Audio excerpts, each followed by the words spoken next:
it correctly identifies 98% of sound components. So out of not faulty components,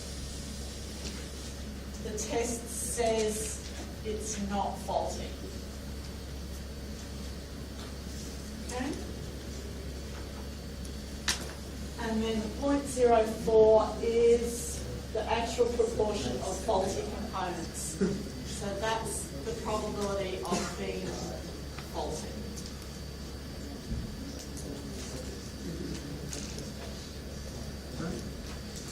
And then part A says if the actual proportion, what proportion of components will be labelled by the test as being faulty? So what proportion will be identified as faulty? So what we're looking for, our big question mark, is the probability of I being identified as faulty. Yeah? So part A is asking for the probability of I. So I'm going to do that as trying a green pen. So can you read that one at all? Which one's there? Sorry? The green one? Silver. No, I said which one's best. I'm going to look, see if I can turn some lights on. Black or blue are better than green. Pass-through lights, board lights. Can we turn the board lights off?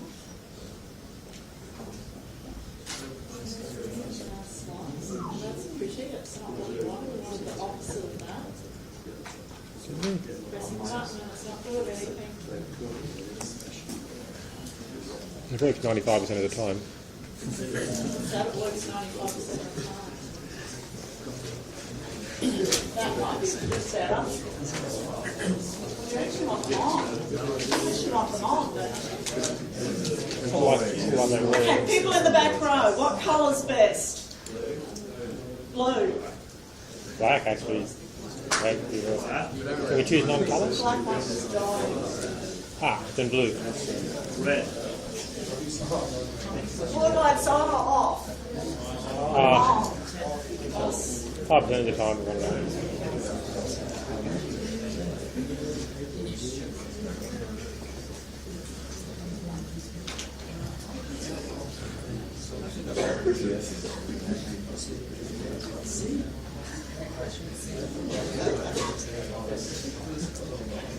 That must be how they work. Okay, so we want the probability of everything looks better. I. Yeah. The probability of I is the probability of I given F times the probability of F plus the probability. Someone got spare paper? It'll be better. I might Better. give me some paper and I'll use the... Oh, yeah. Sorry, I meant to bring some. Thank you. Okay, let's go back to the visualiser. At least we can see that. Focusing on funny lines. Okay, probability of I is the probability that it's identified as faulty given that it is faulty times the probability that it's faulty plus the probability that it's identified as faulty given it's not faulty times the probability that it's not faulty. Couldn't quite see the edge. Okay. So what do we have here? The probability that it's identified as faulty given that it's faulty is 0.95. Probability that it's faulty is 0.04. Plus probability that it's identified as faulty given that it's not faulty is 1 minus 0.98. You're all in the dark. 102. No, that's good actually. You That's like being in the dark? Yes. Okay. 1 minus 0.98 Casts quite a shadow anyway. times the probability that it's not faulty, 1 minus 0.04, simply because I haven't written the others down. Okay? So then it's just a matter of plugging that in. let's not bother doing it. Okay, 0.91 plus. B. Where is this number? B says, hence determine the probability that a component which has been labelled as faulty by the test is actually faulty. So this is the classic Bayes theorem question. It says, hence determine the probability that a component which has been labelled as faulty, so given that it's been identified as faulty, what's the probability that it actually is faulty? So we want the probability of F given I. Okay?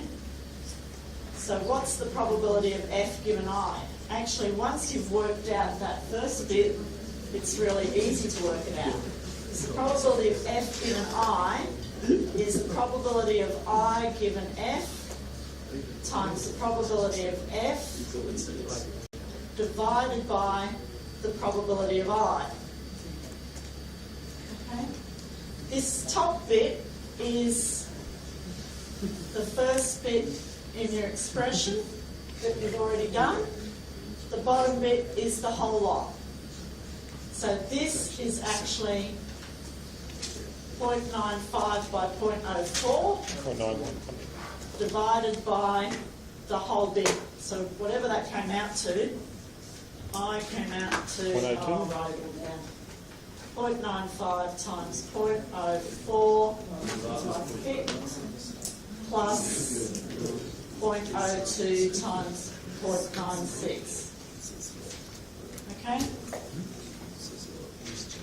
So if up here I'd written this down and written that down, I wouldn't even bother writing all of this down. I'd just go first part over whole part and do it. So it's actually quite nice being led through it like that. Okay, C is a bit more complex. C is easy. The manufacturer would like to increase the probability in B to 90%. Okay, so we want to take this up to 90%.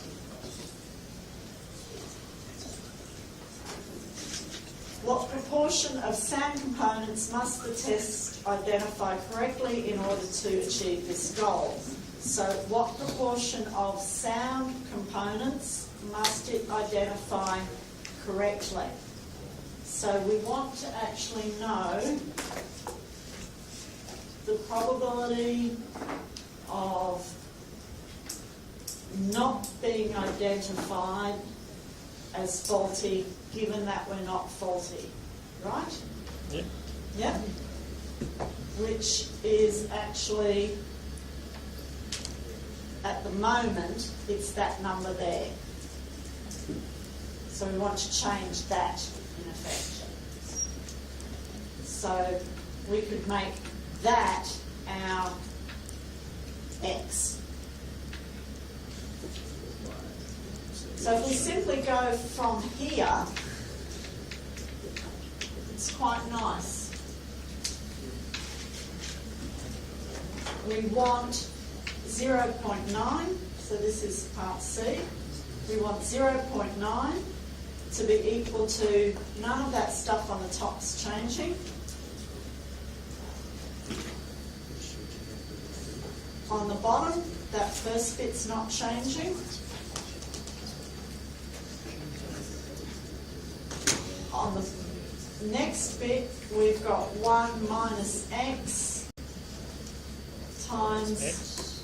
0.9. Isn't that X? No, I've called x this bit there because that's what we actually want. Because we want the probability of being identified as not faulty when we're not faulty. We could call all of that x and then do 1 minus if we want to. But if I go straight into this, it works out quite nicely. Okay?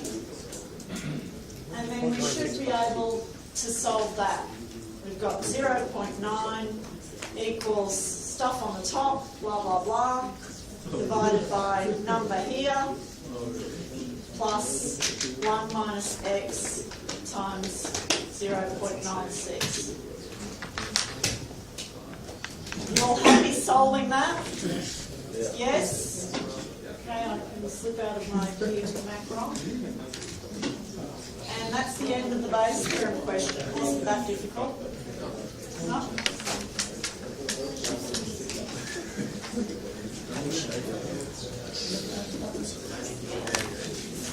Okay, do you want to do this question? Yes.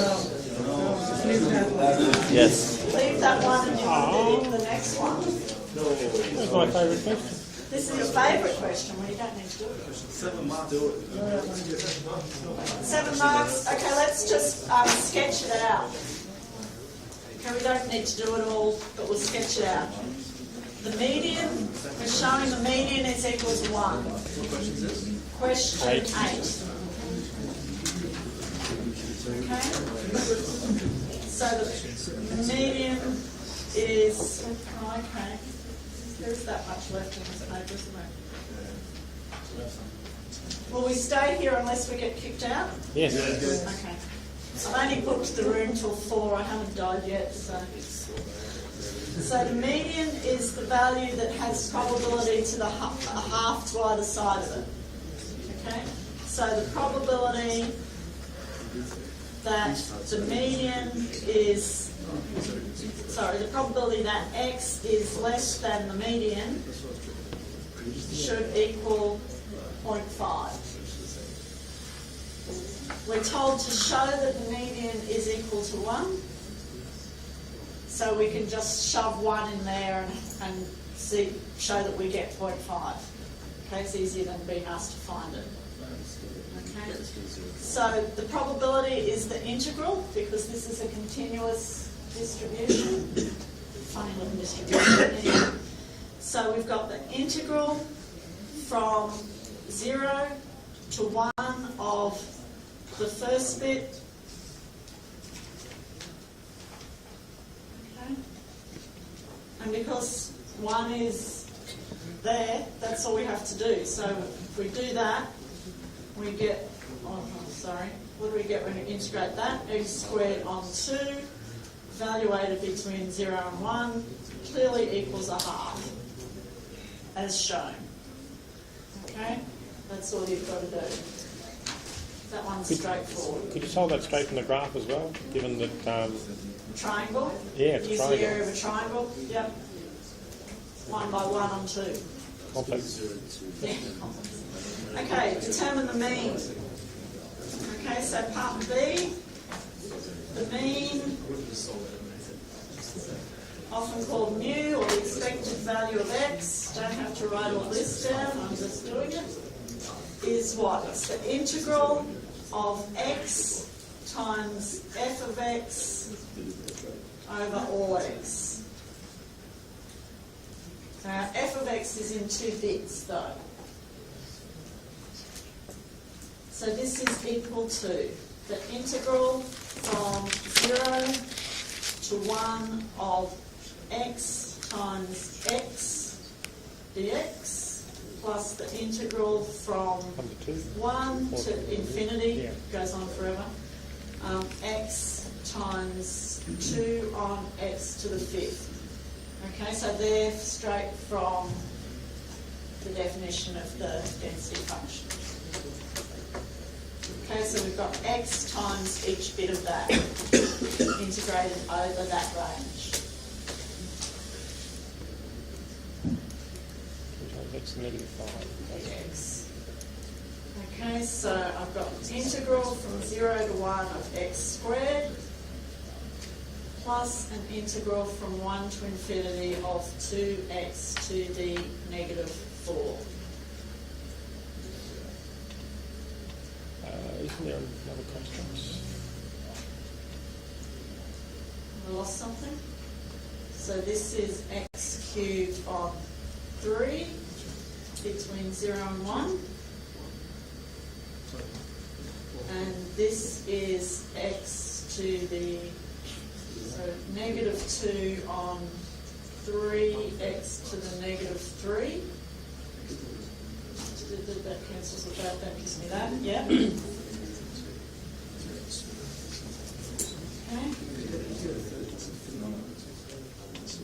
So this is a third minus 0. This is a little bit away.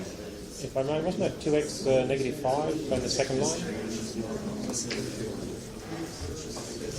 X to the negative 5. Yeah. But we multiply that by x Oh, to find okay. the expected value, so it becomes negative 4, and then we integrate it so it becomes negative 3.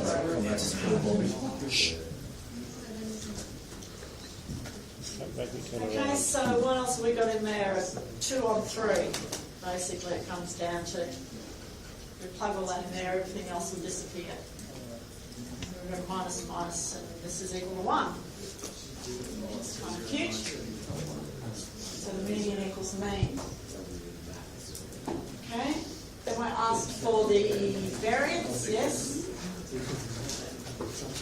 Okay, so the variance of x.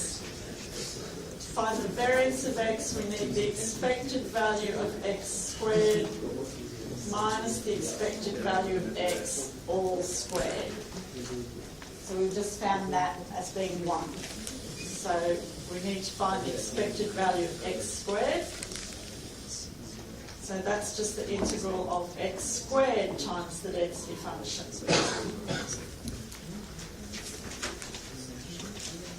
So what have we got? We've got an integral of 0 to 1. So instead of up here x squared, we've got x squared times x, so this will become x cubed. And here we'll have x squared times this, so this will become x to the negative 3. So just before we integrate anything, so this is x cubed dx plus integral 1 to infinity 2x to the negative 3 dx. Okay, so it's just x squared times the density function. We've got 2 bits of it. 1 plus 1, So if we integrate that up, we get x to the 4 on 4. And if we integrate this up, we get x to the negative 2. Right, negative. Okay. Haven't lost anything, have I?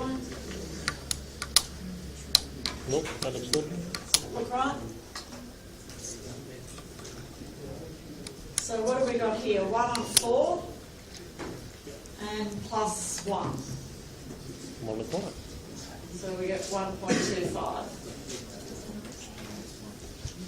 So that's the expected value of x squared. I haven't finished yet because I need the variance. So the variance will be that minus 1 squared minus 1.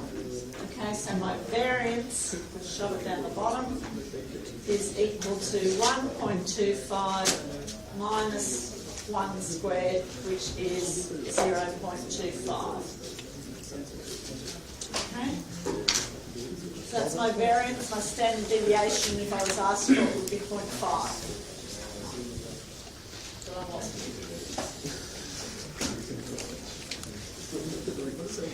Okay, that's question 8. Question 9. Yeah, page 15. Oh. 3 questions.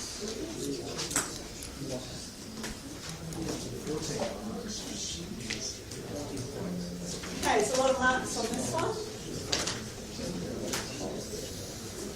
So, suggest a distribution. Okay. Number of misprints in a book. So I at least have to have a discrete distribution. A book of 100 pages in length. Okay, so number of misprints, something happening, I'm counting up some event. I'd say, no, not binomial. It would be binomial if it said number of pages with at least 1 misprint or something like that. Binomial might be reasonable because binomial always has to have an upper limit. But the number of misprints in 100 pages has no upper limit. Okay, so this is going to be, I'd say, Poisson. Okay, because I'm counting events in time or space that are presumably happening randomly. Actual length of a piece of timber that is nominally 2.4 metres long has to be continuous. I'd go for normal. Okay, because it's likely to be symmetric about the 2.4. That's a typical normal sort of scenario. Number of days out of 13 on which your train to town is delayed. It's got an upper limit of 13, number of Mondays.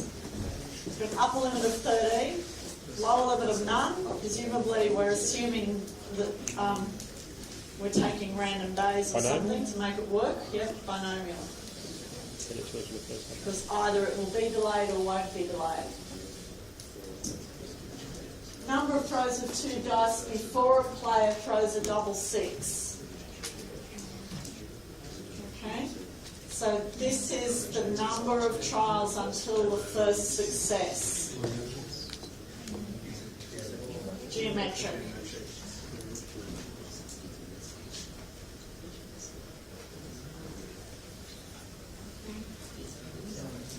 Time between severe storms has to be continuous because it's time. Yeah, a rare event, I'd definitely go for an exponential. Okay.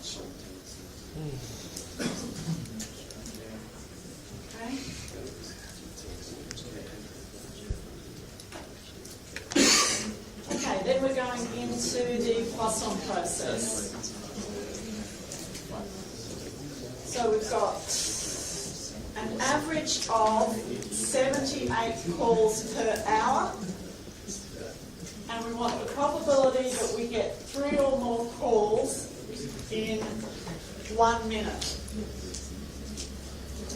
Okay, so in 1 minute, the average number of calls will be 78 divided by 60. So we've got, for our 1 minute, we've got a mean of 78 on 60, which is 1.3. And we want the probability that we've got more than 3. Okay, so go back to some paper. Can I ask what happened to the sign-on sheet? Has everyone here signed it? No. Can you pass it along again to the front, and if you haven't signed it, can you sign? Just put your name on there. Name and ID. Okay, so what have we got? We've got Poisson. This is question 9b. We've got Poisson, we've got mu equal to 1.3, and we want probability that x is more than 3. Okay. Now, in all those tables, you are given some Poisson tables. So going back to table 1 is binomial. Table 2 is Poisson. Okay? Now, Poisson tables give you the probability of being greater than or equal to something, which for a discrete random variable is not the same as the probability of being greater than. So if I want more than 3, that will be the same as greater than or equal to 4. Okay, more than 3, so I'm starting at 4. Okay, so I've got 4 will be my R down the side here, and 1.3 will be my lambda across the top. So I need to be looking in this column, and I want 4. So it'll be that value there, 0.04310. And that's my answer. As long as I've got everything right up to there, easy. Okay. Next question says, what is the probability that two successive calls will arrive more than 2 minutes apart? Okay, so you can do it two ways. You can either look at the time between events, or you can say, I want no event in 2 minutes. Okay, so if I do it that way, But that, yeah. it's the same as the Poisson.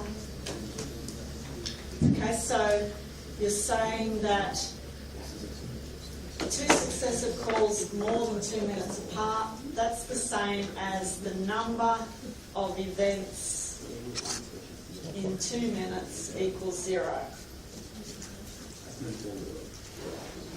You might think it's slightly different, but it's one of those magical Poisson things that works. Poisson distribution is incredibly magical. Okay, so we've got no events in 2 minutes. So for 2 minutes, that's no better. Back to the other one. For 2 minutes, my mean is equal to 2 times 1.3, which is 2.6. So I want the probability that x is equal to 0. And if I'm going to resort to my tables, that's going to be 1 minus the probability that x is at least 1. So if I go back to the tables, I'm looking for 2.6 across the top here. So down here, 2.6, R is at least 1, R is 1. So 0.92573. So I've got 1 minus 0.92573, which is equal to 0.07427. If I can subtract from left to right today. Okay? So, and that will be exactly the same. Let me check that that's the answer I got yesterday as well. It's the answer someone else got? Good. Yep. And that will be exactly the same as if you use the exponential distribution and do e to the negative e to t. Basically, the same will work.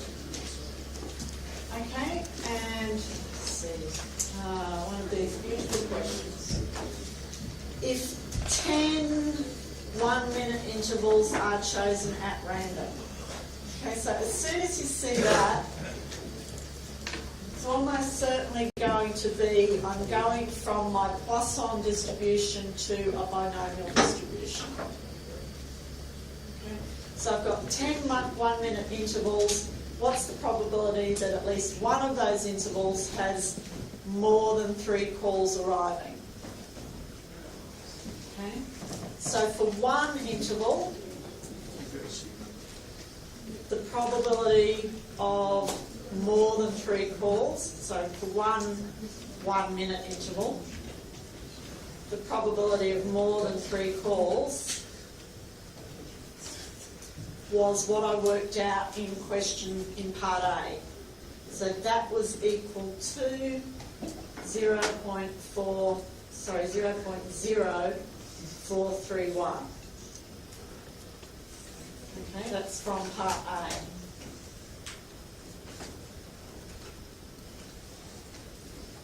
I'm now taking 10 of these 1-minute intervals. So this now becomes my P in a binomial distribution.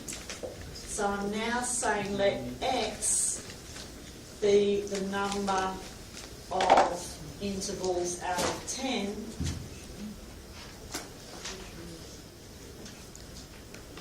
where I get more than 3 calls.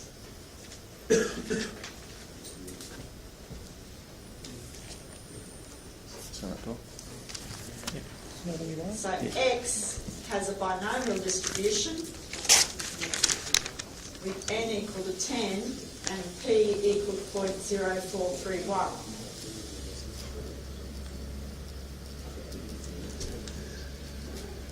And I want the probability that I have at least one of those. So I want the probability that X is at least 1.